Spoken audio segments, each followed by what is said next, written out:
मित्रांनो, हत्ती बघितला असेल तुम्ही। आपल्या सोंडेनं एका टनापेक्षा अधिक वजन उचलणारा तो हत्ती, त्याला दोरीच्या साह्यानं बांधलं जातं।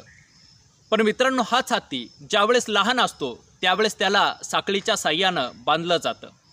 लहान असणारा तो हत्ती सातत्यानं ती साखळी तोडण्याचे प्रयत्न करत राहतो, पण तरी देखील मित्रांनो ती साखळी तुटत नाही, कारण त्याच्या मनानं ती साखळी अत्यंत मजबूत असते।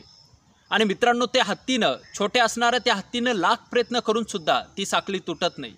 आणि मित्रांनो, त्यावेळेस तो हत्ती स्थिर होतो आणि साखळी तोडण्याचे आपले प्रयत्न बंद करतो। आणि त्यानंतर मित्रांनो त्या हत्तीला दोरीच्या साह्यानं बांधलं जातं। त्यानं ठरवलं तर क्षणात तो ती दोरी तोडू शकतो, पण तरी देखील मित्रांनो ती दोरी तोडण्याचे ते प्रयत्न करत नाही, कारण आपण ती तोडूच शकत नाही असे विचार त्याच्या मनामध्ये बसलेले असतात। आणि मित्रांनो, हीच गोष्ट आपल्याही जीवनाला, आपल्याही जगण्याला खऱ्या अर्थानं लागू होत असते।